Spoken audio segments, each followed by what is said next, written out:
ഐസൻ, ഇപ്പോൾ യുദ്ധത്തിൻ്റെ ഗതി എന്താണ്? കൃഷ്ണരാജ്, നിലവിലെ സാഹചര്യത്തിൽ യുദ്ധത്തിൻ്റെ ഗതി എന്ന് പറയുന്നത് ഇന്ന് രാവിലെ അതിശക്തമായ ഒരു ആക്രമണം തന്നെയാണ് നടന്നത്. അല്ലെങ്കിൽ ഇന്ന് പുലർച്ചെ നടന്ന ആക്രമണങ്ങളെല്ലാം തന്നെ അതിശക്തമായിരുന്നു. വൻതോതിലുള്ളൊരു ആക്രമണം നടന്നു എന്ന് തന്നെയാണ് അറിയാൻ സാധിക്കുന്നത്. നമുക്ക് അറിയാവുന്നതാണ്, നേരത്തെ സൂചിപ്പിച്ചതുപോലെ ഇസ്ലാമിക് റവല്യൂഷണറി ഗാർഡ്സ് കോറിൻ്റെ മേലധികാരികളെ മുഴുവനും കൊലപ്പെടുത്താനുള്ളൊരു നീക്കം ഇസ്രായേൽ നടത്തുകയും ചെയ്തു. അതിൻ്റെ ഭാഗമായി 5ഓളം മേലധികാരിയെ, ഇന്നും ഒരു മേലധികാരിയെ കൊലപ്പെടുത്തി എന്നതാണ്, അല്ലെങ്കിൽ ഒരു മേധാവിയെ കൊലപ്പെടുത്തി എന്നതാണ് ഏറ്റവും സുപ്രധാനമായൊരു വിഷയം. അതിൽ നിന്നും ഇസ്രായേൽ ഉദ്ദേശിക്കുന്നത് വളരെ കൃത്യമാണ്.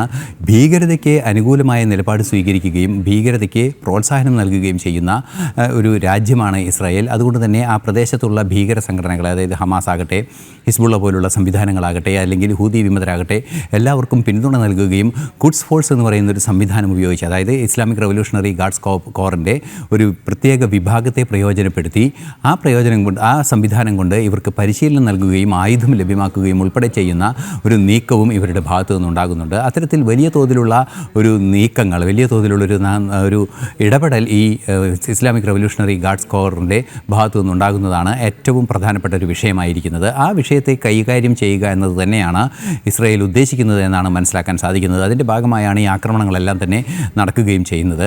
ഏറ്റവും പ്രാധാന്യത്തോടെ നോക്കിക്കാണേണ്ടത് ആണവ ആയുധങ്ങൾ സജ്ജീകരിക്കാനുള്ള ഒരു നീക്കം ഇറാൻ്റെ ഭാഗത്തു നിന്നുണ്ടായിരിക്കുന്നു. അത് വലിയ തോതിൽ ഇറാൻ അക്കാര്യത്തിൽ മുന്നോട്ട് പോവുകയും ചെയ്തിരിക്കുന്നു എന്നതാണ് ഏറ്റവും പ്രധാനപ്പെട്ട കാര്യമായി ഇസ്രായേൽ മുന്നോട്ട് വയ്ക്കുന്നത്.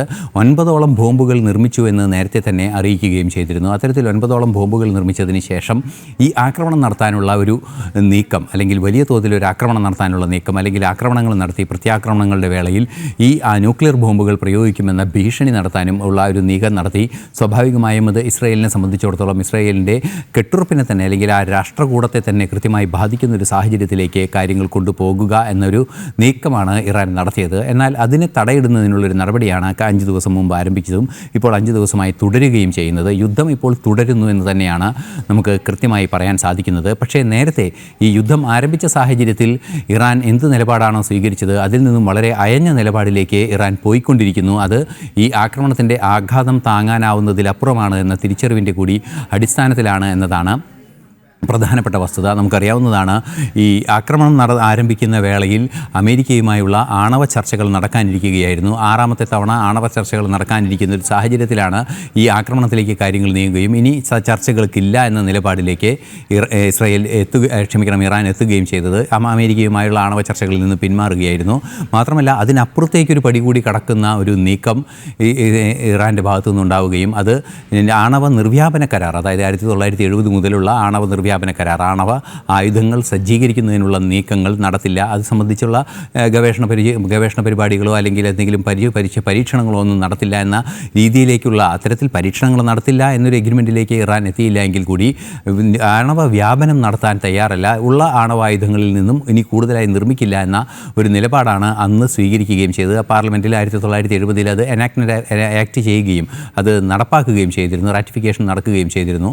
അതിനുശേഷം ആ കരാറിൽ നിന്ന് പിന്മാറാനുള്ള ഒരു പാർലമെൻ്ററി ബില്ലിലേക്ക് ഇതുവരെ കാര്യങ്ങൾ കൊണ്ടുപോകുന്നു എന്ന ഒരു നിലപാട് ആവർത്തിക്കുക കൂടി ചെയ്തതോടെയാണ് അതിശക്തമായ ആക്രമണം ഇന്ന് പുലർച്ചെ ഇസ്രായേലിൻ്റെ ഭാഗത്തു നിന്നുണ്ടാവുകയും വൻതോതിൽ നാശനഷ്ടം ഉണ്ടാവുകയും ചെയ്തത്. അമേരിക്കൻ പ്രസിഡന്റിന് പോലും പറയേണ്ടി വന്നു ടെഹ്റാനിൽ നിന്നും, അതായത് ഇറാൻ്റെ പ്രധാന നഗരമായ ടെഹ്റാനിൽ നിന്നും ഒഴിഞ്ഞു പോകണമെന്ന് അമേരിക്കൻ പ്രസിഡന്റിന് പോലും പറയേണ്ട സാഹചര്യമുണ്ടായി. അത്രയ്ക്കും വലിയ ഒരു ആക്രമണത്തിന് ഇസ്രായേൽ നേതൃത്വം നൽകുകയായിരുന്നു. അത് വലിയ ആഘാതങ്ങൾ സൃഷ്ടിച്ചു. നമുക്ക് ഈ അമേരിക്കയൊക്കെ തൽക്കാലം മാറ്റി നിർത്താം. കാലങ്ങളായി തുടരുന്ന വൈരത്തിൻ്റെ തുടർച്ചയായി മാത്രം നമ്മൾ ഈ യുദ്ധത്തെ അല്ലെങ്കിൽ സംഘർഷത്തെ കണ്ടാൽ മതിയോ? തീർച്ചയായും കാലങ്ങളായി തുടരുന്ന ഒരു വൈര്യം എന്നതിനപ്പുറം അതിനപ്പുറത്ത് വേറെ ചില പ്രശ്നങ്ങൾ ഇതിലുണ്ട് എന്നതും ഒരു യാഥാർത്ഥ്യം തന്നെയാണ്. നമുക്കറിയാവുന്നതാണ്, കാലങ്ങളായി ഈ ഭീകര സ്വഭാവമുള്ള സംഘടനകളെ പരിപോഷിപ്പിക്കുകയും അല്ലെങ്കിൽ അതിനെ കൊണ്ടു നടക്കുകയും അത് ഇസ്രായേലിനെതിരെയും അതുപോലെ തന്നെ ചില തങ്ങൾക്ക് എതിരായി നിൽക്കുന്ന രാജ്യങ്ങൾക്കെതിരെയും ചില നീക്കങ്ങൾ നടത്താനൊക്കെ ഇറാൻ വളരെ കൃത്യമായി അത് പ്രയോജനപ്പെടുത്തുകയും ചെയ്തിരുന്നു. തീർച്ചയായും ഇസ്രായേലിനെതിരായ ഒരു ആക്രമണോത്സുകമായ സ്വഭാവം നിലനിർത്തണം എന്ന ഒരു ആവശ്യം മുന്നോട്ട് വയ്ക്കുന്ന നേതാവാണ് ഈ അയത്തുള്ള അലി ഖമേനി. ആയത്തുള്ള അലി ഖമേനിയുടെ ഏറ്റവും കുപ്രസിദ്ധമായ പല നിലപാടുകളും പുറത്തുവയ്ക്ക് വന്നിട്ടുണ്ട്. അത് കടുത്ത ഇസ്ലാമികവാദത്തിൻ്റെ ഭാഗമായി കടുത്ത രീതിയിലുള്ള നടപടികൾ വേണം, ഇസ്രായേൽ എന്ന ക്യാൻസറിനെ തുടച്ചു മാറ്റണം എന്നൊക്കെ ദിവസങ്ങൾക്ക് മുമ്പാണ്, അതല്ലെങ്കിൽ ഏതാണ്ട് 2 മാസം മുമ്പാണ് ഖമേനി ഈ പൊതുചടങ്ങുകളിലൊക്കെ പറഞ്ഞത്. പള്ളിയിലെ ഒരു ചടങ്ങിലൊക്കെ പറയുകയും ആരാധനാലയത്തിൽ നടന്നൊരു ചടങ്ങുമായി ബന്ധപ്പെട്ട് പറയുകയൊക്കെ ചെയ്തത്. അത്തരത്തിൽ ഇസ്രായേലിനെതിരായ ഒരു വൈരാഗ്യം നിലനിൽക്കുന്നത് കേവലം ഒരു പരമ്പരാഗതമായ വൈരാഗ്യം എന്നതിനപ്പുറം ഒരു വംശഹത്യയുടെ സ്വഭാവമുള്ള ഒരു വൈര്യമാണ് എന്നതാണ് ഏറെ പ്രാധാന്യത്തോടെ നോക്കിക്കാണേണ്ടത്. യഹൂദന്മാരെ പൂർണ്ണമായും ഇല്ലാതാക്കുക എന്ന കൃത്യമായൊരു ലക്ഷ്യമാണ് ഇറാൻ്റെ പിന്നിലുള്ളത്, അല്ലെങ്കിൽ ഇറാൻ മുന്നോട്ട് വയ്ക്കുന്നത്. അത് തന്നെയാണ് ആയത്തുള്ള അലി ഖമേനിയും മുന്നോട്ട് വയ്ക്കുന്നത്. അത്തരത്തിലുള്ള നീക്കങ്ങൾ വളരെ ഫണ്ടമെൻ്റലിസ്റ്റുകൾ, യാഥാസ്ഥിതികവാദികളായ ഒരു ഈ മുസ്ലിം സമൂഹത്തെ അല്ലെങ്കിൽ ഒരു ഇസ്ലാമിക സമൂഹത്തെ സൃഷ്ടിച്ചെടുക്കുകയും ആ ഇസ്ലാമിക സമൂഹത്തെ ലോകത്തിന് മുഴുവൻ ഭീഷണിയായി വളർത്തിക്കൊണ്ടുവരാനുള്ള ഒരു നീക്കങ്ങൾ ബോധപൂർവം നടത്തുകയും ചെയ്യുന്ന ഒരു സംവിധാനമാണ്, അല്ലെങ്കിൽ ഈ പരമോന്നത നേതാവിൻ്റെ രീതിയിൽ നടക്കുന്നത്. 1979 മുതൽ ഇതിങ്ങനെ ആവർത്തിച്ചു കൊണ്ടിരിക്കുകയാണ്. 1979 ഇസ്ലാമിക റവല്യൂഷൻ എന്നൊക്കെ പറയുന്ന ഈ രീതികൾക്ക് ശേഷം, ഈ നടപടികൾക്ക് ശേഷം ഇത്തരത്തിലുള്ള പ്രശ്നങ്ങൾ തുടരുക തന്നെയാണ്.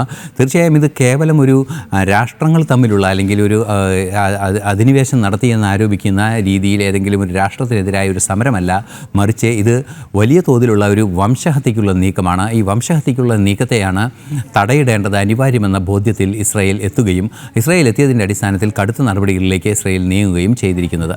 ശരിക്കും ഇസ്രായേൽ ആഗ്രഹിച്ച തലത്തിലേക്ക് കാര്യങ്ങൾ പോകുന്നുണ്ടോ? അതായത് ഇറാനിൽ ഇസ്രായേൽ ഉന്നം വയ്ക്കുന്നത് എന്ത്? ഇറാനിൽ തീർച്ചയായും ഇസ്രായേൽ ഉന്നം വയ്ക്കുന്നത് ഇറാൻ്റെ സൈനിക ശേഷിയും ആണവശേഷിയും തന്നെയാണ് എന്ന കാര്യത്തിൽ തർക്കമില്ല. മാത്രമല്ല ഇതിൻ്റെ പിന്നിൽ പ്രവർത്തിക്കുന്ന ബുദ്ധി കേന്ദ്രങ്ങളെ കൂടി ഇല്ലായ്മ ചെയ്യുക. നമുക്കറിയാവുന്നതാണ്, ഈ സൈനിക സംവിധാനങ്ങളെല്ലാം തന്നെ ഒരു വ്യവസ്ഥാപിത സൈനിക സംവിധാനങ്ങളായി പ്രവർത്തിക്കുമ്പോൾ അതിൻ്റെ പല ഘടകങ്ങളെ സംബന്ധിച്ചും വിവിധങ്ങളായ ആളുകൾക്ക് കൃത്യമായ ബോധ്യമുണ്ടായിരിക്കും. അവർ അതേതെങ്കിലും തരത്തിൽ മറ്റുള്ള രാജ്യങ്ങൾക്ക് ചോർത്തി കൊടുക്കുന്നുണ്ടോ എന്ന് നിരീക്ഷിക്കാൻ സംവിധാനമുണ്ടാകും. അത്തരത്തിലൊരു വിശാലമായ ഒരു സൈനിക സംവിധാനമായിരിക്കും പ്രവർത്തിക്കുക. മിലിറ്ററി ഇൻ്റലിജൻസ് പോലുള്ള സംവിധാനങ്ങൾ, രഹസ്യാന്വേഷണ നിരീക്ഷണ സംവിധാനങ്ങളൊക്കെ ഉണ്ടായിരിക്കും. അതുകൊണ്ട് തന്നെ ഈ ബുദ്ധി കേന്ദ്രങ്ങൾ ആരൊക്കെയായി ഇടപെടുന്നു എന്നത് സംബന്ധിച്ച് കൃത്യമായ ഒരു നിരീക്ഷണം നടത്താൻ സാധാരണഗതിയിൽ സൈന്യങ്ങൾക്കൊക്കെ ഒരു പ്രൊഫഷണൽ സിസ്റ്റം തന്നെ ഉണ്ടായിരിക്കും. പക്ഷേ ഇത്തരത്തിലുള്ള സൈനികം എന്ന് പറയാമെങ്കിലും അതൊരു ഭീകര സ്വഭാവമുള്ള സംഘടനകളെ, അല്ലെങ്കിൽ ഒരു രാഷ്ട്രകൂടം എന്ന ആശയത്തിനപ്പുറം ഒരു രാഷ്ട്രം അല്ലെങ്കിൽ അതിൻ്റെ പരിധിയിൽ നിൽക്കുന്ന ഒരു രാഷ്ട്രം എന്ന ആശയത്തിനപ്പുറം ഒരു വംശഹത്യയുടെ സ്വഭാവത്തോടെ നിലനിൽക്കുന്ന ഒരു ആശയമായി മാറുമ്പോൾ സ്വാഭാവികമായും അതിന് കൃത്യമായ ഒരു സംവിധാനങ്ങളൊന്നും ഒരുക്കാൻ സാധ്യമല്ലാതാവുകയും അതിൻ്റെ നേതൃനിരയിലുള്ളവർ തന്നെ അതിൻ്റെ പൂർണ്ണ നിയന്ത്രണത്തിൽ വരുന്നൊരു സാഹചര്യം ഉണ്ടാവുകയും ചെയ്യും. ഇത് വലിയ തോതിൽ ആക്രമണങ്ങൾ, അതായത് ഒരു ഏകാധിപത്യത്തിൻ്റെ സ്വഭാവം തന്നെയായിരിക്കും ഈ മിലിറ്ററി നേതാക്കന്മാർക്കെല്ലാം തന്നെ ഈ ഒരു പ്രശ്നമുണ്ടാകുമ്പോൾ, ഈ ഒരു ഇടപെടൽ ഉണ്ടാകുമ്പോൾ ഉണ്ടായിരിക്കുക. അത്തരത്തിലൊരു ഏകാധിപത്യ സ്വഭാവമുള്ളവർക്ക് അതൊരു നേട്ടമായി തന്നെ ഇസ്രായേൽ കണക്കാക്കുന്നു. അതുകൊണ്ട് തന്നെയാണ് ഇത്തരത്തിൽ 5ഓളം നേതാക്കളെ, അതായത് ഇസ്ലാമിക് റവല്യൂഷണറി ഗാർഡ്സ് കോറിൻ്റെയും അതുപോലെ തന്നെ അനുബന്ധ ഖുദ്സ് ഫോഴ്സിൻ്റെയും എല്ലാം തന്നെ കമാൻഡറെയും ഡെപ്യൂട്ടി കമാൻഡറെയും വീണ്ടും ആദ്യം കമാൻഡറായിരുന്ന ആളെ കൊലപ്പെടുത്തിയതിന് ശേഷം അടുത്ത കമാൻഡറായി വന്ന വ്യക്തിയെ കൂടി ഇന്ന് കൊലപ്പെടുത്തുകയും ചെയ്തു. അത്തരത്തിൽ ബുദ്ധി കേന്ദ്രങ്ങളെ തകർക്കുക എന്നതൊരു കൃത്യമായ ലക്ഷ്യം തന്നെയാണ്. സ്വാഭാവികമായും ഈ ബുദ്ധി കേന്ദ്രങ്ങളെ തകർക്കുമ്പോൾ, അല്ലെങ്കിൽ ഇത്തരത്തിൽ വംശഹത്യയെ പ്രൊമോട്ട് ചെയ്യുന്ന അല്ലെങ്കിൽ അതിനുവേണ്ടി വാദിക്കുന്നവരെ തകർക്കുമ്പോൾ, അവരെ ഇല്ലാതാക്കുമ്പോൾ തീർച്ചയായും ഈ ഖമേനിയെ ഉൾപ്പെടെ ഇല്ലാതാക്കണമെന്നൊരാവശ്യമാണ് ബെഞ്ചമിൻ.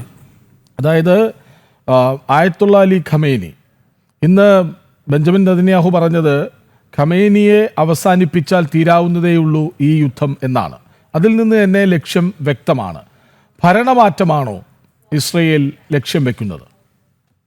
തീർച്ചയായും ഒരു ഭരണമാറ്റം എന്നതിലുപരി ഇസ്രയേൽ ഒരു വ്യവസ്ഥാപിത സംവിധാനങ്ങൾ പ്രവർത്തിക്കുമ്പോൾ അതിനോട് പൂർണ്ണമായും ഈ വ്യവസ്ഥാപിത സംവിധാനങ്ങൾ പൂർണ്ണമായും വിധേയത്വം പുലർത്തുന്നത് ഈ ഇസ്ലാമിക ആത്മീയ നേതൃത്വം എന്ന് നമുക്ക് പറയാവുന്ന ഈ പരമോന്നത നേതാവിനോടാണ്. അതുതന്നെയാണ് പ്രശ്നം. ആ ഭരണമാറ്റം, അതായത് ഒരു ഏകാധിപത്യ സ്വഭാവമുള്ള ഒരു രീതി തന്നെയാണ് ഇറാനിൽ നിലനിൽക്കുന്നത്. അതുകൊണ്ട് തന്നെ ഇസ്രായേൽ ആ ഏകാധിപത്യത്തെ തന്നെയാണ് ലക്ഷ്യം വയ്ക്കുന്നത് എന്ന കാര്യത്തിൽ തർക്കമില്ല. നമുക്കറിയാവുന്നതാണ്, ഈ മിലിറ്ററി രാഷ്ട്രങ്ങളെയെല്ലാം തന്നെ ആ രീതിയിൽ പട്ടാള സ്വഭാവമുള്ള രീതിയിൽ ഭരണം നടത്തുന്ന രാഷ്ട്രങ്ങളെ ആ രീതിയിൽ തന്നെ തകർക്കുക എന്ന ഒരു തന്ത്രമാണ് ഇപ്പോൾ ഇസ്രായേൽ മുന്നോട്ട് വയ്ക്കുന്നത്. ഇസ്രായേൽ മുന്നോട്ട് വയ്ക്കുന്ന ആ ഒരു രീതിയിൽ നിന്ന് തന്നെ മനസ്സിലാക്കാൻ സാധിക്കുന്നത്, ഈ രീതി, അതായത് നിലവിലെ മറ്റൊരു രാജ്യത്തെ നശിപ്പിക്കുന്ന ഒരു നിലപാട് സ്വീകരിക്കുന്നത് ഒഴിവാക്കുക, അല്ലെങ്കിൽ മറ്റുള്ളവരുടെ നിലനിൽപ്പിനെ ബാധിക്കുന്ന ആ നീക്കത്തെ ഒഴിവാക്കുക എന്ന കർശനമായ നിലപാട് തന്നെയാണ് ഈ ഇസ്രായേലിൻ്റെ ഭാഗത്തു നിന്നുണ്ടാകുന്നത്. ഇറാനെതിരായി അത് കണിശമായി മുന്നോട്ട് വയ്ക്കുകയും ചെയ്യുന്നുണ്ട്. ഇറാനെ സംബന്ധിച്ചിടത്തോളം വലിയ തോതിൽ ഇത്തരത്തിലൊരു ആക്രമണം നടത്തി ഇറാൻ്റെ ആ ഒരു പശ്ചാത്തലം പശ്ചാത്തല സൗകര്യങ്ങളെ തകർത്തതിന് ശേഷം ഒരു സാങ്കേതികമായി മറ്റു നമുക്ക് അറിയാവുന്നതാണ്, പല രാജ്യങ്ങളും ഹിസ്ബുള്ളയുടെ നിയന്ത്രണത്തിൽ നിന്നും ലെബനനെ ഒരു പരിധിവരെ മോചിപ്പിക്കാനും ഹിസ്ബുള്ളയെ നിരായുധീകരിക്കാനും അത്തരത്തിലുള്ള നീക്കങ്ങളൊക്കെ നടത്താനും വ്യവസ്ഥാപിതമായ രീതിയിൽ ചർച്ചകൾ നടത്താനും എന്തെങ്കിലും പ്രശ്നമുണ്ടെങ്കിൽ അത് അതിർത്തി പ്രശ്നങ്ങൾ പോലും ഉണ്ടെങ്കിൽ അത്തരത്തിൽ പരിഹരിക്കാനുമുള്ള ഒരു സ്വാതന്ത്ര്യവും ഒരു അന്താരാഷ്ട്ര ധാരണയും അന്താരാഷ്ട്ര സംവിധാനങ്ങളുമുള്ള ഈ ലോകത്ത് അത്തരമൊരു നീക്കങ്ങളിലേക്ക് പോകാതെ ഭീകരതയുടെ ലോകത്തേക്ക് പോവുക, ആ ഭീകരതയുടെ രീതിയിലേക്ക് പോവുക, അവരെ പൂർണ്ണമായും ഇല്ലാതാക്കി കഴിഞ്ഞാൽ ഈ ഭീകര സ്വഭാവം പൂർണ്ണമായും നിയന്ത്രിക്കാൻ സാധിക്കുകയും മേഖലയിലെ ആ ഒരു അനിശ്ചിതത്വവും അതുപോലെ തന്നെ ആ ഒരു ഭീകര വാഴ്ചയും പൂർണ്ണമായും ഒഴിവാക്കാൻ സാധിക്കുമെന്ന ഒരു പ്രതീക്ഷ, കൃത്യമായൊരു ബോധ്യം തന്നെയാണ് ഇസ്രായേലിനുള്ളത്. അതുതന്നെയാണ് ഇസ്രായേൽ അവിടെ ലക്ഷ്യം വയ്ക്കുന്നതും. ഈ ആക്രമണങ്ങളെല്ലാം തന്നെ ആ ഒരു സ്പിരിറ്റിലാണ് കാണുകയും ചെയ്യുന്നത്. തീർച്ചയായും ആണവ ആയുധങ്ങൾ സംഭരിക്കുന്നതിനെതിരെ കൃത്യമായ നടപടികളും ഇസ്രായേലിൻ്റെ ഭാഗത്തു നിന്ന് ഉണ്ടാവുകയും ചെയ്യുന്നുണ്ട്.